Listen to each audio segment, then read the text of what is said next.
ก็อนุโมทนาบุญนะคนมันบ่เข้าใจเหตุนะอยู่ก็อยู่ไปตามธรรมชาติไปตามอยู่ไปคือไก่น่ะล่ะตื่นเช้ามากออกไปหากินเอิ้นลูกเอิ้นหลานไปหาขวดหาเคี้ยไป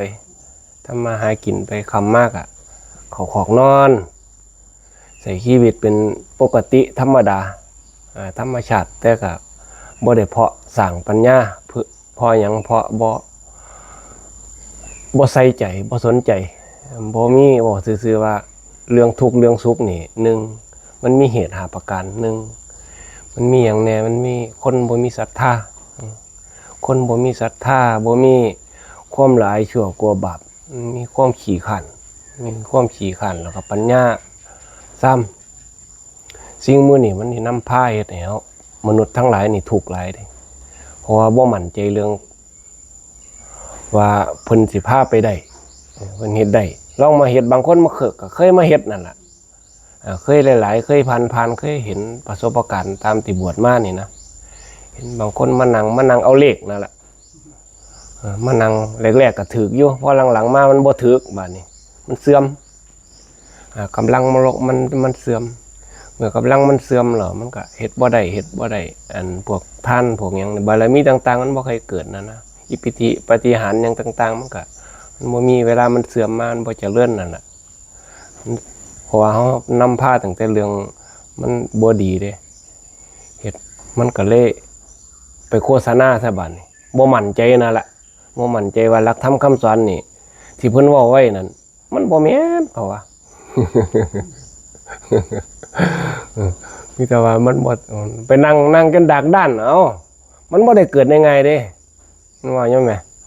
มันบ่ได้เกิดง่ายๆเด้สมถะนี่บ่ได้เกิดง่ายเด้คนกำลังบ่ดีสุขภาพบ่ดีนี่นั่งจนตายอุบายเฮ็ดให้เกิดความสงบคำว่าสมถะนี่ที่ว่าเฮาบริกรรมหยังต่างๆคำพุทโธคำว่าสัมมาอรหังคำใดก็ได้ยุบหนอพองหนอนี่สมถะนี่บุญเก่าบ่หลายนี่เฮ็ดไปค่อยๆสะสมเพิ่นอุปมาคล้ายๆกับตะเกียงนั่นล่ะเฮาหาตะเกียงแม่นบ่หาตะเกียงไปหาหยังในย่ายกระป๋องใส่น้ำมันแล้วก็น้ำมันอีกกันบ่เฮาบ่มีจักอย่างเราก็ต้องไปหาไฟอีกบัดนี้สุดท้ายหาอย่างพุ่นน่ะปัจจัยมันเหตุเรื่องปัจจัยมันแต่ว่าเหตุเฮาก็ต้องเป็นสร้างความเพียรที่จะแสวงหาคือเฮาอยากได้บุญนี่ล่ะอยากได้บุญเฮาก็มาเฮ็ดเนี่ยบุญคือความดีคือความสุขแม่นบ่ล่ะคุณงามความดีเฮาก็มาเฮ็ดบุญเกิดจากหยังเกิดจากทานเกิดจากการรักษาศีลเกิดจากเจริญภาวนามันเป็นยอดของมันเนาะรวมยอดของมันเพิ่นจังเอิ้นว่าบุญญาบารมีนี่คันเฮาเฮ็ดด้วยความบ่เข้าใจมันก็นำพาไปแต่เรื่องทุกข์อย่างเดียวนั่นล่ะยายเกิดแต่ความโทมนัสในจิตในใจเฮ็ดเกิดอุปธิก็คือเรื่องกิเลสตัณหานั่นล่ะยายเฮ็ดข้างค่าอยู่ในใจหั่นมันจิตมันบ่ผ่องใสเพิ่นเอิ้นว่าเฮ็ดจิตใจตื่นเช้ามานี่เอาแค่ง่ายๆน่ะตื่นเช้ามานี่ความปราโมทย์ความสดชื่นแห่งจิตแห่งใจนี่เกิดมาตื่นขึ้นมานี่ให้ว่าอันอารมณ์ดีน่ะนะบ้านเฮาว่าอารมณ์ดียิ้มอารมณ์ดีใจดีแล้วมันก็ดีใจแต่คนแม่นบ่คันดีใจแล้วมันก็จังสิใจดีที่คนเฮ็ดพัฒนาเจ้าของได้เฮ็ดเป็นคนใจเย็นใจดีใจงามเพิ่นว่ามันกับคนมีศีลนั่นน่ะคันคนบ่มีศีลตื่นขึ้นมาก็ห้วยปล่อยมาตั้งแต่ในบ่อนนอนพุ่นแล้วลูกไทยแม่นอนกินบ้านกินเมืองอยู่หานเพราะว่า มันนึงเป็นเฮ็ดเอาจนฝึกเอาจนย่ำว่ายายก็คืออย่างนั้นนี่ล่ะเว้าบ่ทันได้คิดซ้ำมันเถียงกันนี่แม่ยายจักเป็นเหตุเป็นผลหยังคันเว้าหยังขึ้นเนาะบ่ทันได้ฟังกันน่ะนะยังล่ะเว้ารัดเว้าหวมเป็นหูจักเบิดแล้วล่ะอันใดก็ได้มันเป็นจังซั่นนะนั่นล่ะเวลาเฮามาสะสมบุญญาบารมีมันยังเฮ็ดยากเพราะว่ามันเข้าไปทางอัตตกิลมัฏฐานุโยคนะอันเอาโตกูเป็นใหญ่นั่นแหละเพราะว่าไปหลงโลกเด้หลงโลกในกามะสุขันธ์ญาณโยโคนั่น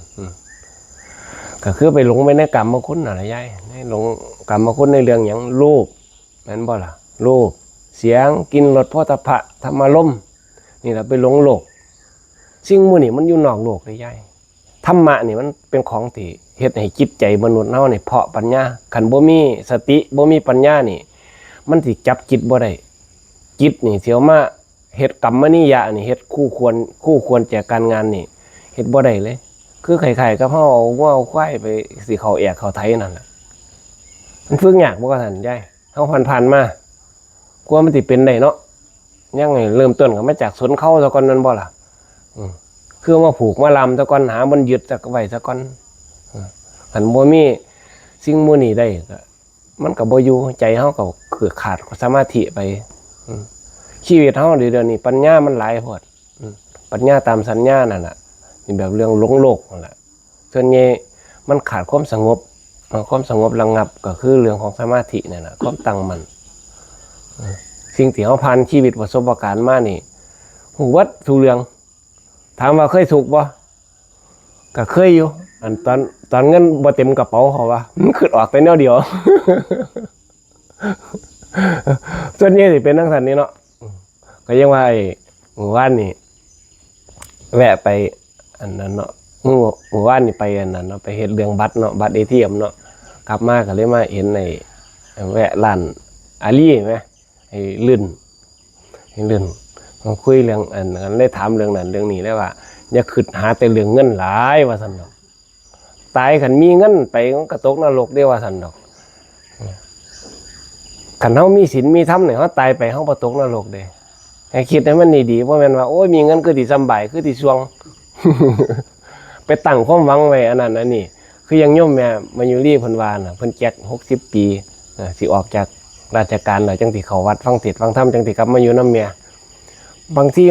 การตั้งความหวังไว้มันก็ดีอยู่ดอกแต่ว่าบางครั้งมันบ่พันเพราะว่ามันบ่มีเครื่องหมายแห่งความตายเด้แม่นบ่ไปก่อนนั่นนั่นแหละคันอายุมันบ่หมันคนยืนก็สั่นเพิ่นว่าอัจเชวะจิตจะมาตับปังโกชัญญามรณังสุเวนี่ความภาคเพียรเป็นจิตที่ต้องทำในวันนี้ใครจะรู้ความตายแม้พรุ่งนี้เป็นว่าเขาบอกว่าพัดเพียรต้องมัจจุราชเขาบ่ได้โอ้ยเดี๋ยวข่อยเฮ็ดอันนี้แล้วก่อนบ่แล้วจักเที่ยไหนก็ได้มันจังว่ามันหาวันนั้นว่ามาฝึกเอาเรื่องพัฒนากันอนุโมทนาบุญนะก็ได้เตือนสติกันเรื่อยๆเฮ็ดคุณงามความดีไปต่อไปก็รับพรเป็นภาษาบาลีสืบต่อไป